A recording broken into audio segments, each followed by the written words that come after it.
నాయన విశ్వాస జీవితానికి సఖ్యతను ఐక్యతను మీరు దయచేయండి.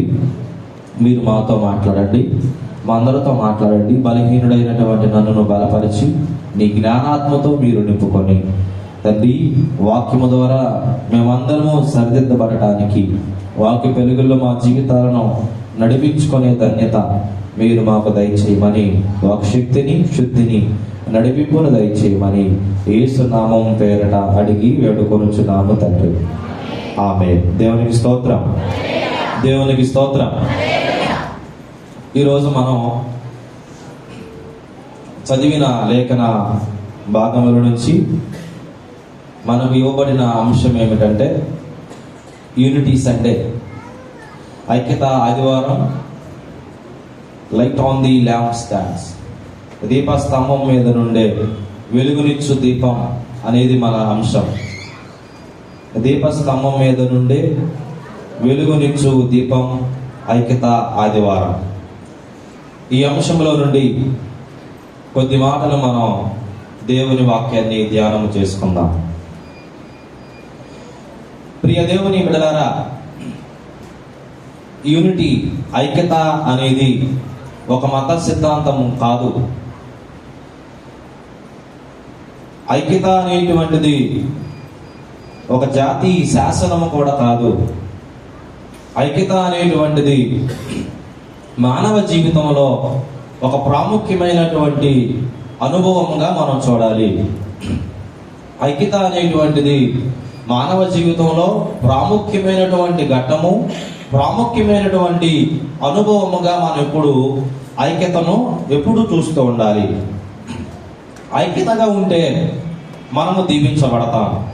ఐక్యతగా ఉంటే సమాజం కట్టబడుతూ ఉంటది. ఐక్యతగా ఉంటే సంఘం స్థాపించబడుతూ ఉంటది. ఐక్యతగా ఉంటే సమాజం వర్ధిల్లుతూ ఉంటది. అంటే ఐక్యతలో ఉన్నటువంటి మాధుర్యాన్ని, ఐక్యతలో ఉన్నటువంటి ఆ గొప్పతనాన్ని మనం ఎప్పుడు కూడా విడిచిపెట్టడానికి లేదు. అందుకని ఐక్యత కలిగి ఉండటం వల్ల మనం ప్రగతిని సాధించగలిగిన వారంగా ఉంటాం, సమాజాన్ని నిర్మించుకున్న వారంగా ఉంటాం. అదేవిధంగా సమాజము వర్ధిల్లుతూ ఉంటది, అదేవిధంగా కుటుంబం వర్ధిల్లుతూ ఉంటది, ప్రగతి అనేది సాధించగలుగుతాం. ఇదంతా కూడా దేని వలన అంటే అది ఐక్యత ద్వారా మాత్రమే అది సాధ్యం అవుతా ఉంటది. అందుకే మనం చిన్నప్పుడు పుస్తకంలో చదివాం, ఐక్యమత్యమే మహా బలం అనేటువంటి మాటను మనం చిన్నప్పుడు చదువుకున్న వారంగా ఉంటాం. అంటే ఐక్యతలో ఉన్నటువంటి ఆ యొక్క అనుభవాలన్నీ కూడా మనం చూడగలుగుతా ఉన్నాం. రెండవది, ఐక్యత కలిగి ఉండాలి అనుకున్నప్పుడు ఐక్యతను కోరుకునేవాడు ఎలా ఉండాలంటే ఇది పరామర్శలతో వచ్చేది కాదు, పలకరింపులతో వచ్చేది కాదు. నీ మనసులో ఐక్యత అనేది లేకపోయినా వాక్యం చెప్పింది కాబట్టి సహోదర ఐక్యత కలిగి ఉండటం ఎంత మేలు, ఎంత మనోహరం అని వాక్యం చెప్పింది కాబట్టి నీ హృదయంలో ఐక్యత అనేది లేకపోయినా, కోరుకోకపోయినా, హాయ్ అంటే ఒక మాట సరిపోద్దలే, పలకరిస్తే సరిపోద్దలే, లేదు పరామర్శిస్తే సరిపోద్దలే. ఇది పలకరింపులతో, పరామర్శలతో, ఇది హాయ్, ఇది ఒక బాయ్తో వచ్చేటువంటిది కాదు. ఐక్యతకి ఏముండాలంటే ఒక నిబద్ధత అనేది ఉండాలి. ఐక్యతకి ఏముండాలంటే ఒక బాధ్యత కలిగి ఉండాలి. ఐక్యత అనేది హృదయంలో నుంచి రావాలి, మనసులో నుంచి రావాలి. ఎవరో చెప్తే ఐక్యత కలిగి ఉందాం, సఖ్యతగా ఉందాం అని ఎవరో చెబితే ఇది ఐక్యత కోరుకునేది కాదు, ఐక్యతను ఏర్పరుచుకునేది కాదు. ప్రియ దేవుని బిడ్డలారా, అందుకని ఐక్యత అనేది ఒక నిబద్ధతతో కూడినటువంటిది, ఒక బాధ్యతతో కూడినటువంటిది. అందుకని ఐక్యతను ఈ రోజు మనం కలిగి ఉండాలి అనుకునేటువంటి వ్యక్తి ఎప్పుడూ కూడా అంకిత భావంతో ఉండాలి. ఐక్యతను సాధించాలి, ఐక్యతను కలిగి ఉండాలి అనుకునే వ్యక్తిలో ఏముండాలంటే ఆయన తన మనసులో ఉన్న ఇగోను పక్కన పెట్టాలి, అహాన్ని పక్కన పెట్టాలి, స్వార్థాన్ని పక్కన పెట్టాలి. ఇవి ఎప్పుడైతే స్వార్థం, అహం అనేటువంటి వాటిని పక్కన పెట్టగలుగుతాడో అప్పుడు మాత్రమే ఐక్యతను మనం సాధించగలుగుతాము. ఐక్యతను సాధించాలి అనుకున్నప్పుడు నీ మనసులో వేరే విధమైనవి ఏది ఉండటానికి లేదు. నీ మనసులో అలాంటి స్వార్థం, అలాంటిమైనటువంటి అహం, అలాంటి పగ, కక్ష ఇవన్నీ కూడా ఉండాలనుకో, ఐక్యతను నువ్వు కోరుకోలేవు. ఒక్కడిగా ఐక్యతను మనం సంపాదించలేము ప్రియ దేవుని బిడ్డలారా. అందుకని నిబద్ధత కావాలి, ఒక బాధ్యత రావాలి. అది మనసులో నుంచి రావాలి, హృదయంలో నుంచి రావాలి. అప్పుడు మాత్రమే ఐక్యతను మనము సాధించుకోగలుగుతాం, ఐక్యతను మనం కలిగి ఉండగలుగుతాం. నీలో లేకుండా ఇది నన్ను చూసో ప్రక్కన వాడిని చూసో నువ్వు కొనసాగిద్దామంటే అది నువ్వు నిలుపుకోలేవు, మనం నిలబడలేము. అందుకని ఇది ఐక్యత అనేది మార్కెట్లో దొరికేది కాదు, బయట దొరికేది కాదు ప్రియ దేవుని పిల్లరా. అందుకని ఐక్యత ఏం చేస్తుందంటే ఒక కట్టును చూపిస్తా ఉంటది, ఒక కట్టును చూపిస్తా ఉంటది. అందుకని అనైక్యత మన ఎప్పుడు కూడా బలహీనపరుస్తూ ఉంటది. నీలో ఐక్యత అనేటువంటిది కావాలి అనుకున్నప్పుడు నీలో ఉన్న నీ మనసులో ఉన్నటువంటి వాటిని ప్రక్కన పెట్టావు, నీ మనసుకు అడ్డుగా ఉన్న వాటిని ప్రక్కన పెట్టావు, నీ ఆత్మీయతకు అడ్డుగా ఉన్న వాటిని ప్రక్కన పెట్టావు. ఎందుకంటే అనైక్యత బలహీనపరుస్తుంది, అది మనసును బలహీనపరుస్తుంది, సంఘాన్ని బలహీనపరుస్తుంది, సేవను బలహీనపరుస్తుంది, వ్యక్తులను బలహీనపరుస్తుంది. అలా బలహీనపరచుకొని ఉండాలంటే నీకు అడ్డుగా ఉన్న వాటిని నీవు ఏం చేయాలి? తొలగించుకోవాలి. ఐక్యత కావాలి అనుకున్నప్పుడు, ఐక్యతను కోరుకునేవాడుగా ఉన్నప్పుడు. దేవునికి స్తోత్రం ప్రియ దేవుని ద్వారా. అందుకని ఒక మాటను వాడాడు, ఎక్యుమెనిజం అనే మాట వాడాడు. అంటే సంఘ ఐక్యత అనేది అనే మాటను వాడుతూ ఉన్నాడు. 1913వ సంవత్సరంలో సంఘ ఐక్యత అనేటువంటిది ఒకటి ప్రాముఖ్యతను సంతరించుకున్నది.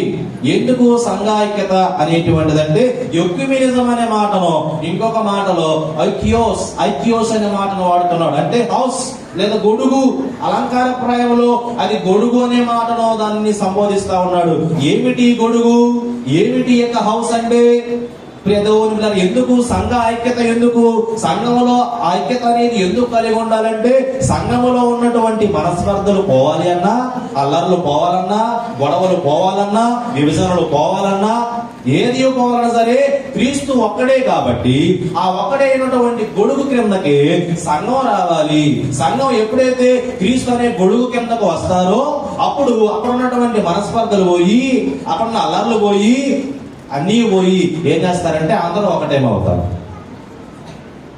అందుకని ఈ విధంగా ఎక్యుమెనిజం, సంఘ ఐక్యత అనేటువంటి దానిని వారు తీసుకొచ్చారు.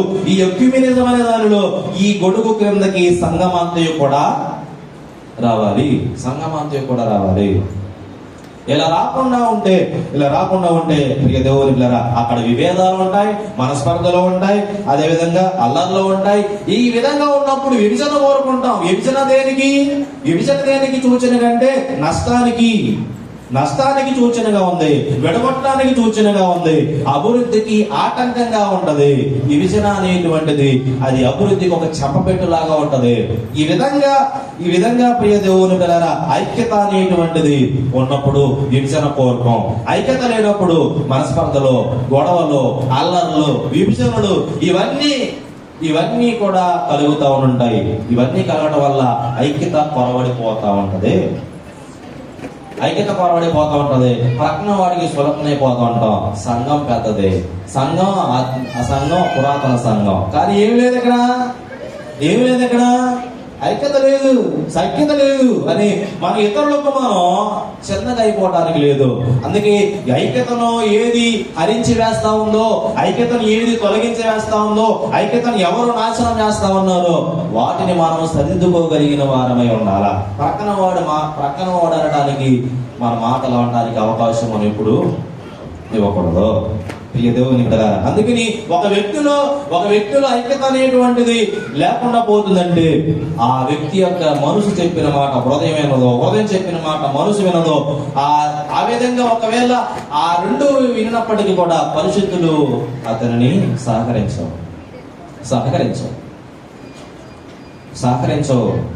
అందుకని అనుకూలించవు, సహకరించవు. ఐక్యత అనేది మనకు చాలా విలువైనది ప్రియ దేవుని పిల్లరా. అందుకని ఇది మూడవది. నాలుగవది ఏదంటే ఒక వ్యక్తిలో ఐక్యత అనేది సంపాదించాలనుకున్నప్పుడు, ఐక్యతను మనం సాధించాలి అనుకున్నప్పుడు తగ్గింపు అనేది మనకు చాలా అవసరం. తగ్గింపు లేకుండా ఈరోజు మన ఐక్యతను మనము సంపాదించడం, మనం ఇష్టానుసారంగా ప్రవర్తిస్తే మన ఇష్టానుసారంగా మనం ప్రవర్తిస్తే, సొంత ఆలోచనలతో, సొంత వ్యూహాలతో, మనం ఏం చేసినా ఎవరేమంటారులే, మనం ఏం చేసినా చెల్లుద్ది కదా, మనం అడిగేవారెవరో, ప్రశ్నించేవారెవరో, నీ సొంత వ్యూహాలతో, సొంత ఆలోచనలతో, సొంత పద్ధతులతో నువ్వు పోయినప్పుడు ఐక్యతను నువ్వు సాధించలేవు.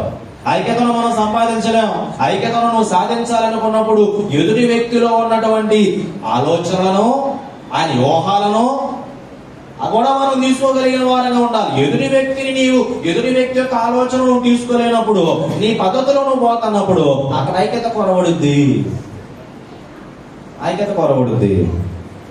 ఎదుటి వ్యక్తి ఆలోచనలు తీసుకోవాలా, ప్రణాళికలు తీసుకోవాలి, మాటలు తీసుకోవాలి. వీటిని బట్టి ఐక్యతను మనం సంపాదించే వారంగా ఉండాలి. కానీ ఇదిగో నీ స్వంత స్లోగన్తో నువ్వు వెళితే రాదు, స్వంత వ్యూహాలతో వెళితే రాదు, నీ పద్ధతిలో నువ్వు వెళితే రాదు. ప్రియ దేవుని ద్వారా అందుకని తగ్గించుకోవడానికి మనం ప్రయత్నం చేసినప్పుడు ఐక్యతను మనం సంపాదిస్తాం. నువ్వు తగ్గించుకోలేనప్పుడు నా పద్ధతి నాదే, నా వ్యూహం నాదే, నా ప్రణాళిక నాదే, ఎవరు నాకు అడ్డు అనకుండా పోతే ఐక్యత రాదు. అక్కడ మనస్పర్ధలు ఉంటాయి, విభజన ఉంటది, గొడవ ఉంటది, డిస్టర్బెన్స్ ఉంటది, అవన్నీ ఉంటాయి. దేవునికి స్తోత్రం. చెప్పండి గట్టిగా. మాటలు పెట్టాము, బాధపడుతున్నారు ఇంకా. దేవునికి స్తోత్రం. అందుకని దీనిని మనం ఐక్యతను అవలంబించాలి అనుకున్నప్పుడు, ఐక్యతను మనం సాధించాలనుకున్నప్పుడు మనం ఏం చేయాలంటే మన నినాదాలతో మనం వెళ్ళడం కాదు, అందరినీ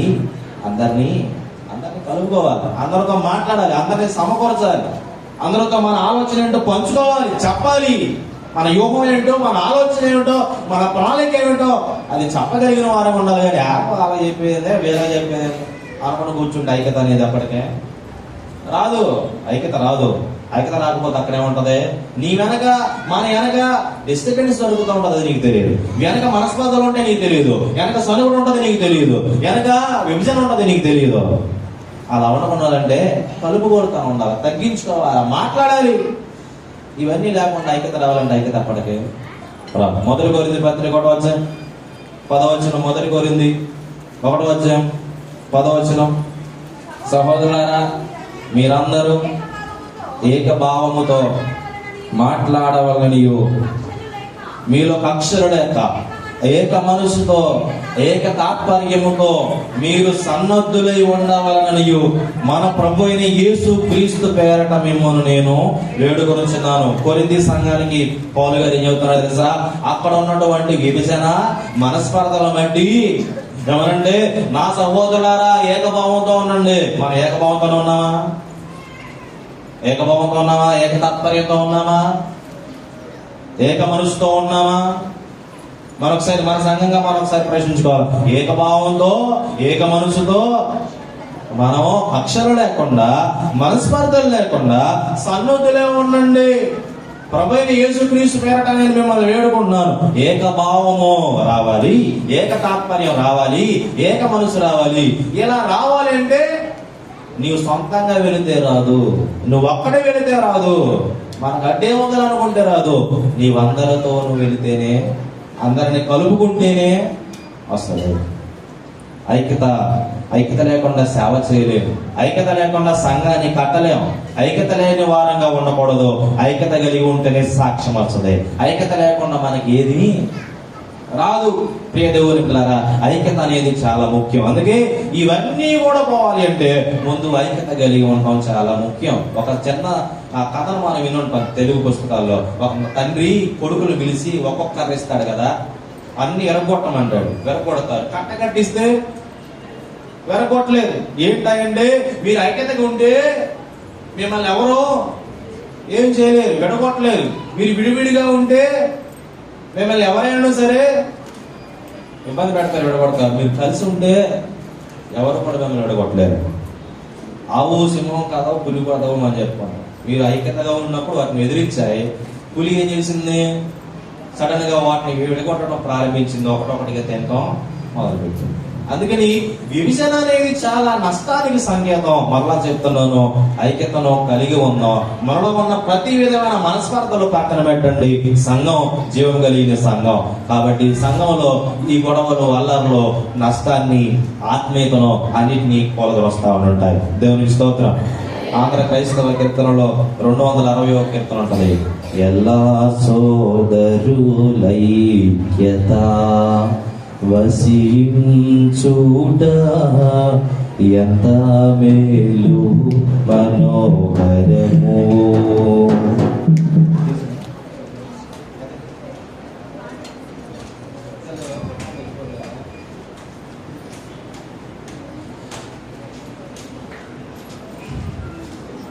తీసుకొని పుస్తకం ఒకసారి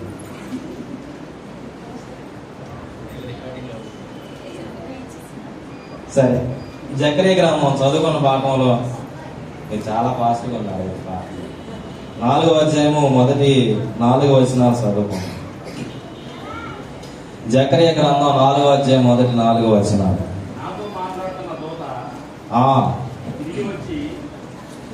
ఇక్కడ ఇశ్రాయేలీయులను చెర నుండి విడుదలైన తర్వాత యెరూషలేము దేవాలయాన్ని నిర్మించాలని ఆలోచన చేస్తూ ప్రయాణం చేస్తున్నటువంటి దినాలు. జకరియా ప్రవక్తకు ఇచ్చినటువంటి లేదా వచ్చిన దర్శనము ఏమిటంటే, జెరుబ్బాబెలు నాయకుడుగా ఉన్నాడు, యెహోషువ ప్రధాన యాజకుడుగా ఉన్నాడు. ఈ యెరూషలేము మందిరాన్ని నిర్మించడానికి దేవుడు జకర్యాకి ఒక మంచి దర్శనం ఇచ్చి ఆ ప్రవక్త ద్వారా జెరుబ్బాబెలును ధైర్యపరుస్తున్నటువంటి ఆ సందర్భాన్ని మనం చూస్తా ఉన్నాం. జెరుబ్బాబెలు ఏం చేశాడంటే, చెర నుంచి బయటకు వచ్చినటువంటి ఇశ్రాయేలీయులందరినీ కూడా తోడుకొని యెరూషలేమునకు వెళ్ళి ఆ వ్యక్తి జెరుబ్బాబెలు వ్యక్తి ఏం చేశాడంటే, యెరూషలేము దేవాలయాన్ని నిర్మించడానికి పూనుకున్నటువంటి వ్యక్తి. ఎన్నో సమస్యలు అనేవి వచ్చాయి.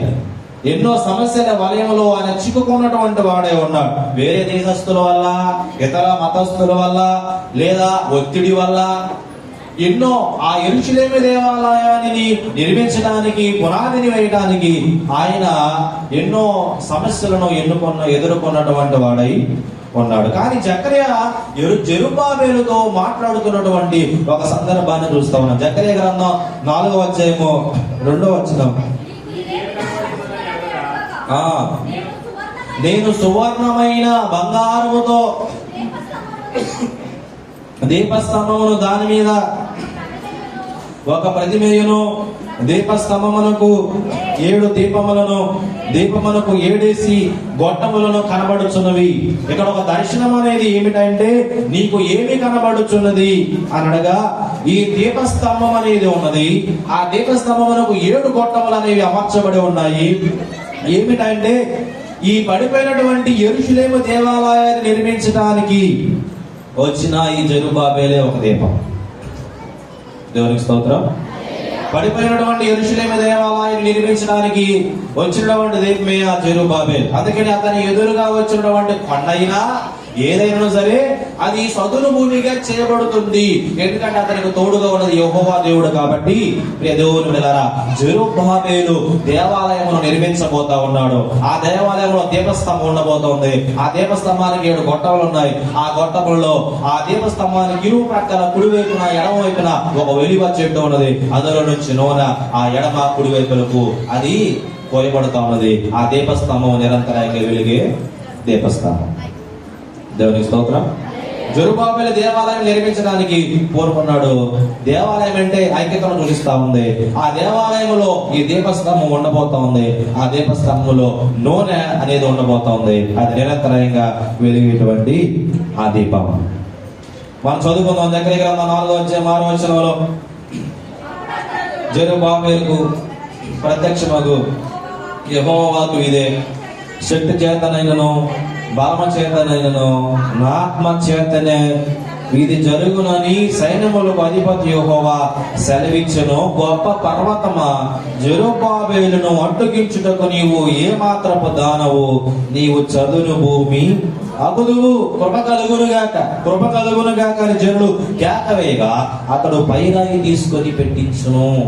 జెరుబ్బాబెలుకు ఇక్కడ ప్రత్యక్షమైనటువంటి యెహోవా ఇక్కడ యెహోషువ అనే దేవుడు ప్రవక్త ద్వారా ధైర్యపరుస్తున్నాడు. జెరుబ్బాబెలు అనే దేవుడు ధైర్యపరుస్తున్నాడు. ఇశ్రాయేలు ప్రజలను దేవుడు బలపరుస్తున్నాడు, ధైర్యపరుస్తున్నాడు, మాట్లాడుతున్నాడు. ఇక్కడ మరలా జెరుబ్బాబెలుకు ప్రత్యక్షమైనటువంటి యెహోవాకు ఏమిటంటే, ఇది నీ శక్తి చేత కాదు, నీ బలమ చేత కాదు, మరి ఎవరి చేత ఆయన ఒక యెరూషలేము దేవాలయాన్ని పునాది వేయబోతున్నాడు, కట్టబోతున్నాడంటే అది ఆయన శక్తి, ఆయన బలాన్ని బట్టి కాదు, ఇది దేవుని యొక్క ఆత్మ చేతనే, దేవుని శక్తి చేతనే. ఓ జెరుబ్బాబెలు అడ్డగించుకో అనుకో, నీవు ఏమాత్రం దానవు అని చెప్పి అతడు పైరాయి తీసుకొని దానిని తీసుకొని పెట్టించను. జనందరూ కృప కలుగునుగా అని కేకలో వేశారు. జెరుబ్బాబెలు ద్వారా యెరూషలేము దేవాలయానికి పునాది వేయబడింది. ఆయన పైరాయి తీసి పెట్టాడు. ఆ దేవాలయంలో దీపస్తంభం ఉండబోతుంది. అది నిరంతరంగా వెలిగే దీపం. దేవునికి స్తోత్రం. నా దీపము యేసయ్యా నీవు వెలిగించినావు, సుడిగాలిలోనైనా జడివానలోనైనా ఆరిపోదులే నీవు వెలిగించిన దీపము. నీవు వెలిగించిన దీపము, నీవు వెలిగించిన దీపము, యేసయ్యా నీవు వెలిగించినావు. ఆరని దీపమై దేదీప్యమానమై నా హృదయ కోవిలపై దీపాల తోరణమై, ఆరని దీపమై దేదీప్యమానమై నా హృదయ కోవిలపై దీపాల తోరణమై, చేశావు పండుగా వెలిగావు నిండుగా, చేశావు పండుగా వెలిగావు నిండుగా. దీపము యేసయ్యా నీవు వెలిగించినావు, సుడిగాలిలోనైనా జడివానలోనైనా ఆరిపోదులే నీవు వెలిగించిన దీపము. నీవు వెలిగించిన దీపము, నీవు వెలిగించిన దీపము. దేవుని స్తోత్రం. రెండవ పాఠంలో 1 కొరింథీ తప్పు చదివారు ఇందాక పాఠం. 1 కొరింథీ 3:10-15 1 కొరింథీ, అందుకే తప్పు చదివారని చెప్తున్నా. 1 కొరింథీ 3:10-15 నేను నేర్పరైన శిల్పకారుని వలె పునాది వేసితిని, మరి ఒకడు దాని మీద కట్టుచున్నాడు, ప్రతివాడు దాని మీద ఎలాగూ కట్టుచున్నాడో జాగ్రత్తగా చూచుకొనవలెను. కొరింథీ సంఘములో విభేదములు వచ్చాయి. ఏమిటంటే, నేను పౌలు వాడను, అపోల్లో వాడను, నేను క్రీస్తు వాడను, నేను కెఫా వాడను అంటే ఈ విధంగా చీలికలు రావటం వల్ల విభజన వచ్చిన సందర్భంలో సంఘం చీలిపోతుందనేటువంటి సందర్భంలో పౌలు ఏం చేశాడంటే, ఐక్యపరచడానికి, ఏకం చేయడానికి ఏమన్నాడంటే, ఎవరు సంఘాన్ని బాధ్యతగా నిర్వర్తిస్తున్నారో, సంఘాన్ని ఎవరు బాధ్యతగా నిర్వర్తించకుండా విభజన వైపు నడిపిస్తున్నారో, అంటే వీటన్నిటినీ కూడా, వాటికి సంబంధించిన విషయాలన్నిటినీ కూడా పౌలు గారు అక్కడ క్రోడీకరిస్తూ బోధిస్తూ కొన్ని హెచ్చరిక మాటలు అక్కడ మాట్లాడుతున్నాడు. దేవుడు నాకు అనుగ్రహించిన కృప చొప్పున నేను నేర్పరైన శిల్పకారుని వలె పునాది వేసితిని, దాని మీద ఒకడు కట్టుచున్నాడు. పౌలు ఏమన్నాడంటే, నాదేమీ లేదు, నా గొప్పతనం ఇందులో ఏమీ లేదు, నా సామర్థ్యం అనేది ఏమీ లేదు, నా సామర్థ్యం కాదు, నా బలం కాదు, ఆయన కృపను బట్టే నేను సంఘాన్ని స్థాపించగలిగాను, లేదా నేను సువార్తకు పునాది వేయగలిగాను, సువార్తను ఇంతగా నేను వ్యాప్తి చెందించగలిగానంటే ఇందులో నా గొప్పతనం అనేది ఏమీ లేదు. నేను పత్రికలు రాయగలిగానంటే, అనేక సంఘాలను స్థాపించగలిగాను అంటే, అనేక మందిని క్రీస్తు కొరకు నేను ఏర్పరచగలిగాను, తయారు చేయగలిగాను అంటే ఇది నా సామర్థ్యం కాదు, ఇది నా గొప్పతనం కాదు, దేవుడు నాకు అనుగ్రహించిన ఆయన కృప చూపి, నాదేమీ లేదు అని చెప్పి అంటున్నాడు. అందుకని దేవుడు ఆయనకి ఇచ్చిన తలంతు, దేవుడు ఆయనకి ఇచ్చిన వరం, ఆయన సమయమందును దేవుని కొరకు, సువార్త కొరకు పాటుపడినటువంటి వాడు. పిల్లల్ని దగ్గర పెట్టుకున్నమ్మా, వాళ్ళ వైపే చూస్తున్నారు, వాక్యం వినండి. దేవుడి సన్నిధికి వచ్చే వాక్యం వింటాను. దేవునికి స్తోత్రం. 2 కొరింథీ 3:4-5 వచనాలలో, క్రీస్తు ద్వారా దేవుని ఎడల మాకిట్టి నమ్మకం గలదు, మా వలన ఏదైనా అయినట్లుగా ఆలోచించుటకు మా అంతటా మేము సమర్థులమని కాదు, మా సామర్థ్యము దేవుని వలన కలిగి ఉన్నది. క్రీస్తు ద్వారా దేవుడు మాకు ఇచ్చినటువంటి నమ్మకం, క్రీస్తు ద్వారా దేవుడు మాకు ఇచ్చినటువంటి ఒక నమ్మకం, ఒక పిలుపు. ఈరోజు సేవలో ఈ విధంగా వాడబడుతున్నామంటే ఆయన ఆత్మ నడిపింపును బట్టి, ఆయన కృపను బట్టి.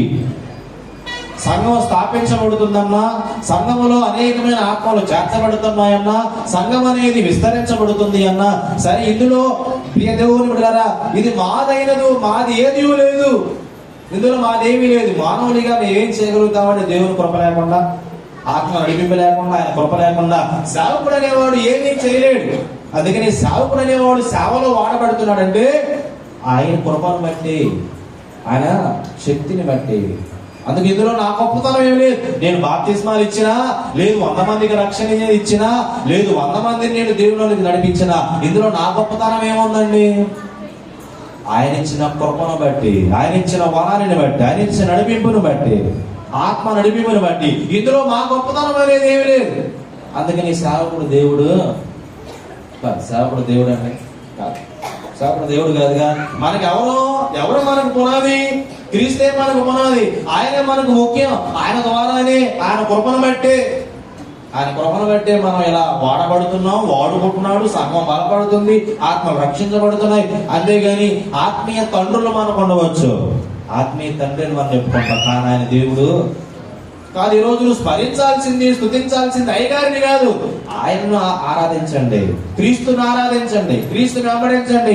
ఈరోజు యేసును వదిలిపెట్టి, క్రీస్తుని వదిలిపెట్టి అయ్యగారిని వెంబడిస్తే ఏమొస్తుందండి? ఆయన పరలోకాన్ని తీసుకెళ్తాడ చేయబట్టుకొని. రే దేవుని ఉన్నారా, అయ్యగారు గొప్పోడండి, అయ్యగారు ఏం గొప్పోడండి? అయ్యగారికి ఇచ్చింది ఎవరు? అయ్యగారికి ఆ సామర్థ్యం ఇచ్చింది దేవుడు, తలాంతులు ఇచ్చింది దేవుడు, శక్తినిచ్చింది దేవుడు, కృపనిచ్చింది దేవుడు. అంతేగాని అయ్యగారు గొప్పోడండి, గొప్ప సేవ చేశాడండి. గొప్ప సేవ ఎవరు జరిగించారు? దేవుడు జరిగించాడు. అందుకని అదే కదా, మా అంతటా మేము సమర్థులము కాదు, మా సామర్థ్యము ఎవరి వల్ల కలిగింది అన్నాడు ఇక్కడ, దేవుని వలన కలిగింది. అందుకని అయ్యగారు చెప్పాలి, మరి క్రీస్తుని స్మరించండి. అయ్యగారు గొప్పడు, ఆయన వల్ల ఏమీ లేదు, దేవుని వల్ల జరిగింది. సంఘం ఎలా ఉందంటే, సంఘం స్థాపించబడిందంటే, పరిచయం జరుగుతుందంటే అయ్యగారిది కాదు గొప్పతనం, దేవుడిది గొప్పతనం. అందుకే నాదేమీ లేదు, దేవుని కృప వలననే నేను శిరపకారుని వలె పునాది వేసింది. అందుకని అయ్యగారు మనం చూడండి, అయ్యగారికి ఇచ్చినటువంటి ఆ తలాంతు దేవుడు ఇచ్చింది. దేవుడు మంచోడు, అయ్యగారు మంచులను కాదని అట్లా దేవుని ద్వారా.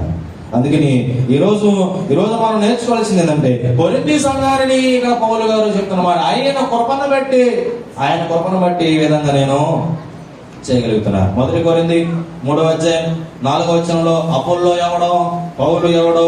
పరిచారకులే కదా.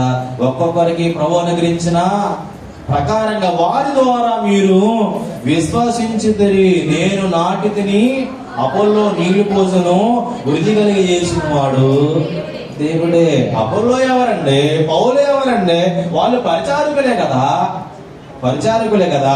ఒక్కొక్కరికి ప్రభువు అనుగ్రహించినటువంటి ప్రకారంగా వారు విశ్వసించితిరి, వారు నమ్మారు, వారు పరిచారకులై పరిచర్య చేశారు.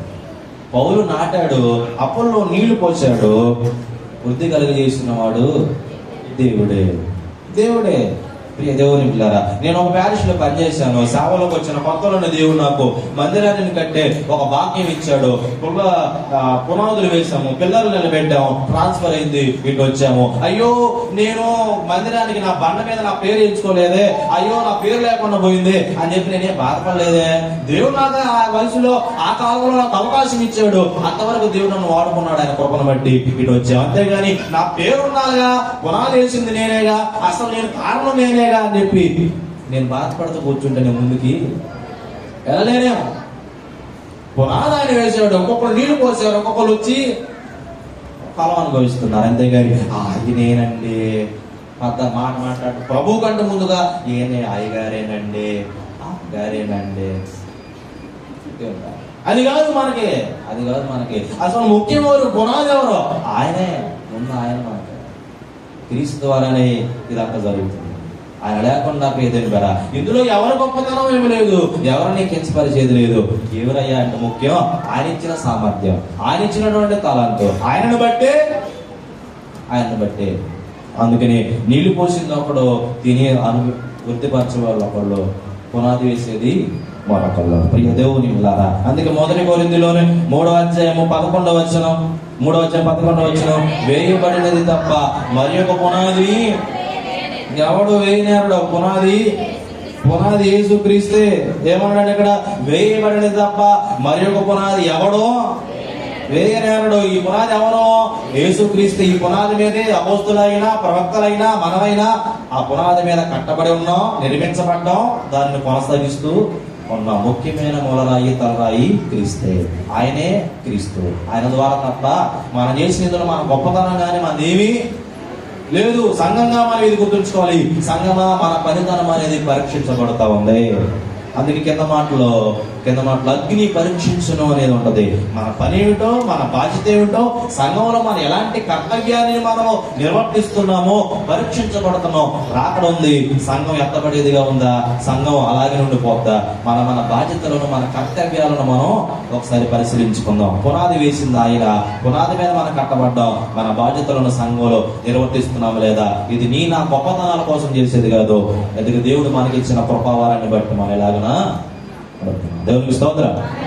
యెహోవా నాకు వెలుగాయే, యెహోవా నాకు రక్షణయే, యెహోవా నాకు వెలుగాయే, యెహోవా నాకు రక్షణయే.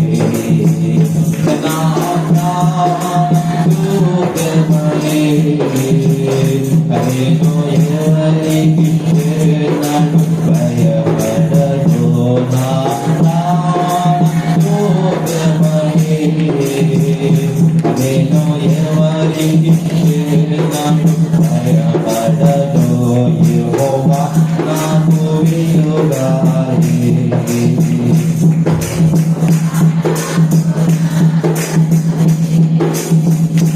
నాకు మార్గమును ఉపదేశమును ఆలోచన అనుగ్రహించి, నాకు మార్గమును ఉపదేశమును ఆలోచన అనుగ్రహించి, నేను ఎల్లప్పుడూ ప్రభు సన్నిధిలో స్తుతిగానము చేసెదను.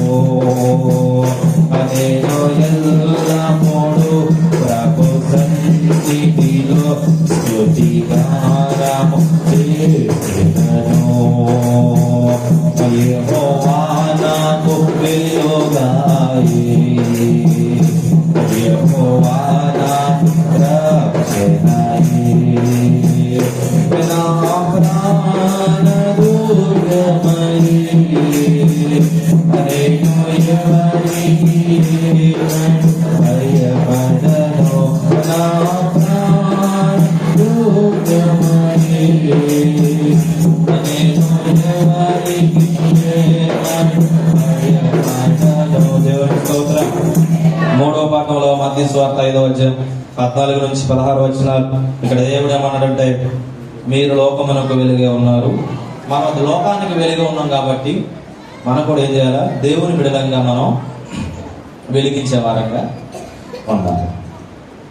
వెలిగించే వారంగా ఉండాలి. మీరు లోకానికి వెలుగే ఉన్నారు. కొండ మీద నుండి పట్టణము మరుగై కొండనేరదు. క్రీస్తు ప్రభు వారు అక్కడ తన శిష్యులను ఉద్దేశించి మాట్లాడుతున్నటువంటి మాట సందర్భం. మీరు ఉప్పై ఉన్నారు అనేది పైన మాటలు చూస్తాం. కింద రెండవ మాటలోనేమో మీరు లోకానికి వెలుగై ఉన్నారు అనేది ఇక్కడ మాట్లాడుతున్నారు. యోహాను సువార్త 8:12 కూడా ఏమనంటే, మరలా యేసు నేను లోకానికి వెలుగును, నన్ను వెంబడించువాడు ఎలా ఉంటాడంటే చీకటిలో నడవక జీవపు వెలుగు కలిగి ఉండునని వారితో చెప్పుచున్నాడు. ఇక్కడ ఏమంటే యేసు మరలా నేను లోకానికి వెలుగే ఉన్నాను, నన్ను వెంబడించేవాడు ఎలా ఉంటాడు? చీకటిలో ఉండడు, ఆయన జీవపు వెలుగు కలిగి ఉండునని వారితో చెప్తున్నాడంటే క్రీస్తులోనికి వచ్చినటువంటి మనం అందరం కూడా ఎలా ఉండాలి? మన ఆత్మ దీపాన్ని మనం వెలిగించుకునే వారమే ఉండాలి. ఎందుకంటే మనం వెలుగు సంబంధుల వలె ఉండాలి, వెలుగుతున్న వారమే ఉండాలి, వెలిగించేటువంటి వారమే ఉండాలి. ఎందుకంటే ఆయన లోకానికి వెలుగై ఉన్నాడు కాబట్టి మన లోకానికి వెలుగే ఉన్న క్రీస్తుని మనం వెంబడిస్తూ కూడా ఆరాధిస్తూ కూడా మనం వెలిగించబడలేదంటే నీ ఆత్మ వెలుగుమయం అనేది ఎందుకు అవ్వట్లేదంటే నీలో ఉన్న చీకటి నిర్జీవ క్రియలను నీవు ఒకసారి పరిశీలన చేసుకో. ఎఫెసీ పత్రిక 5:8 ఉంటది అన్నమాట.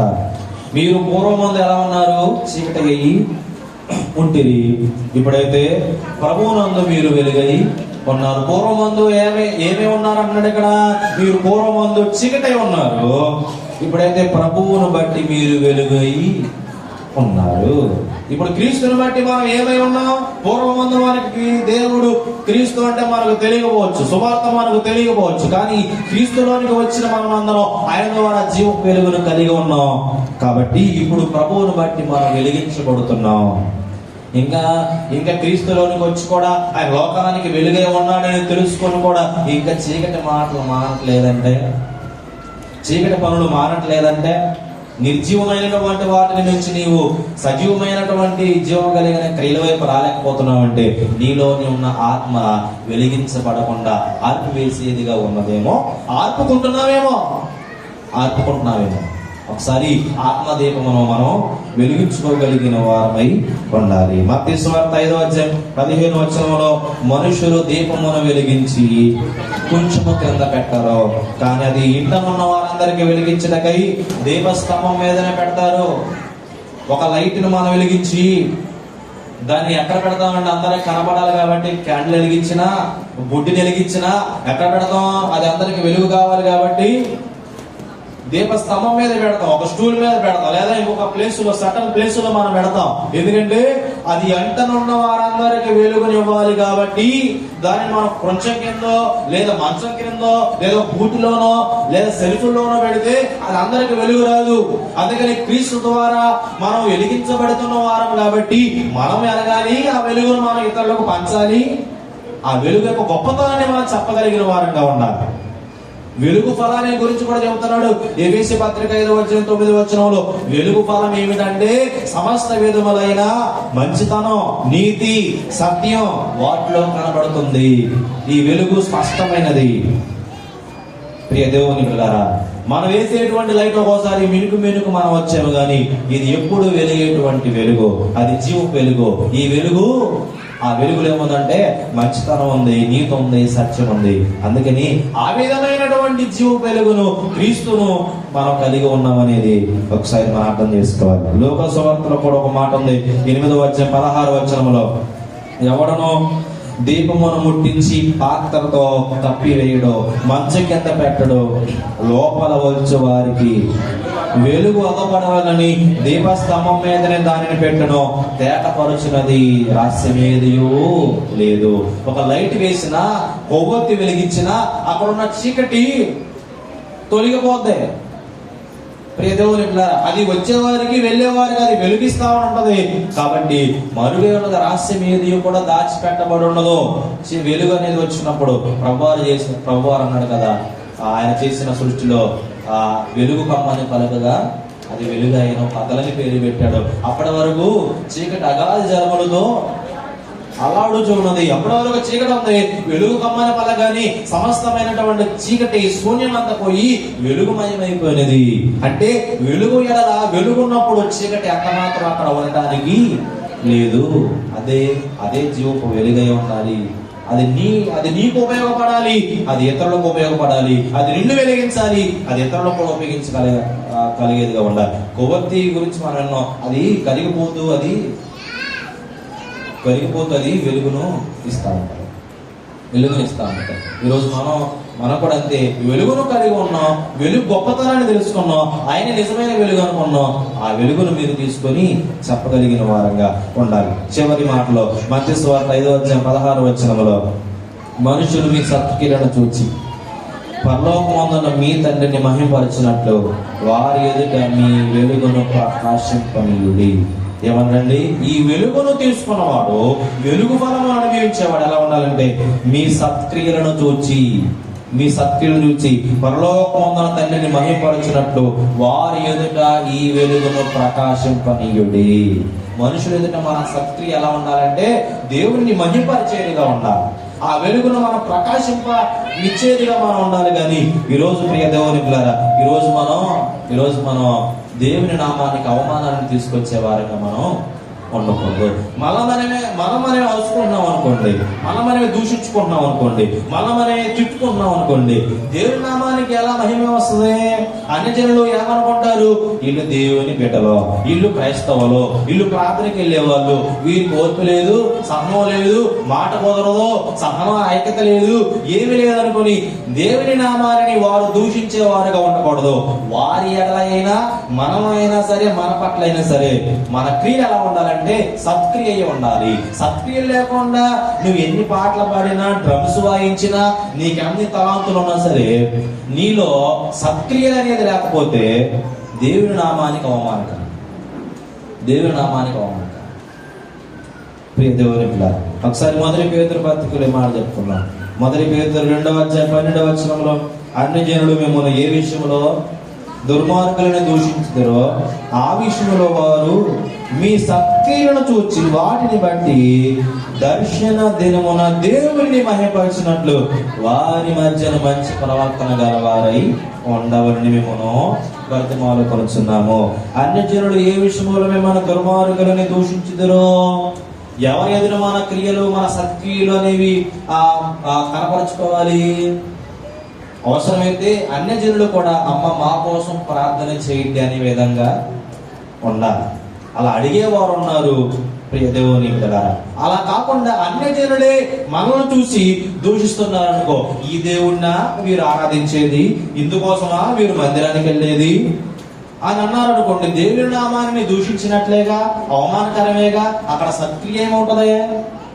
ఈ ప్రార్థనలో ఉన్నంతసేపు ఉండి మనమే జుట్లు పట్టుకొని, బట్టలు పట్టుకొని, అరుచుకుంటా కేకలేసుకుంటున్నాం అనుకో, అనుజనులు వెళ్తున్నారు, వాళ్ళు చూసి ఏమనుకుంటారు?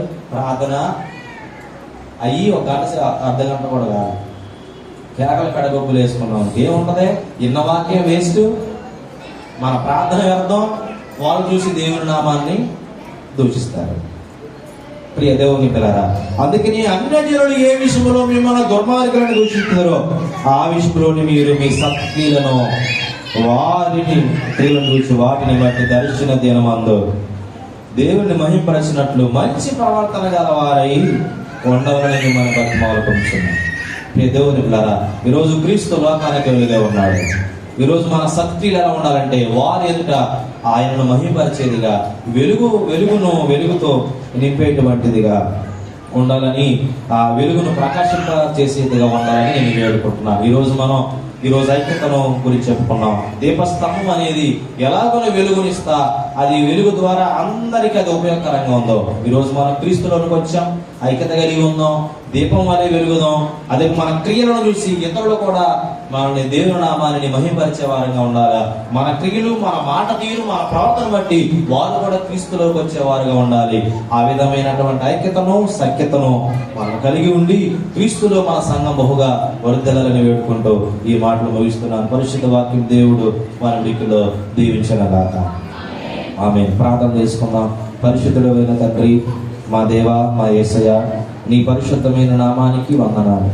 నైనా ఈ విధముగా ఈ ఆదివారపు ఐక్యత ఆదివారాన్ని మీరు మాకు దయచేశారు. ఇందులో మా గొప్పతనం ఏమీ లేదు తండ్రి. ఎవరు మేము చేసినా దేవునికి మహిమకరంగా చేయాలి. ఆయన చేస్తే నొచ్చుకొని, ఏమో చేస్తే నొచ్చుకొని ప్రభు ఈ విధంగా నేను ఒకరినొకరు నొప్పించుకోవడానికి కోసం కాదు, ఇది ఘనతల కోసం, మెప్పు కోసం కోరుకునేది కాదు. ఐక్యత కలిగి, సఖ్యత కలిగి క్రీస్తు సంఘాన్ని నేను ఒక సాక్ష్యంగా, వెలుగుమయంగా నింపగలిగిన వారంగా మేము ఉండాలి. కాబట్టి ప్రభా, మాలో ఉన్న ప్రతి విధమైన మనస్పర్ధను, విభజనను ఇవన్నీ తొలగించి దీపస్తంభం వలె నైనా దీపస్తంభం మీద పెట్టబడిన దీపములాగా మేము నిత్యం వెలుగుతూ ఐక్యతను చాటే వారంగా ఉండటానికి మీ కృపను చూపించమని వేడుకుంటూ యేసు నామములో అడుగుచున్నాము తండ్రి. ఆమేన్. అందరికీ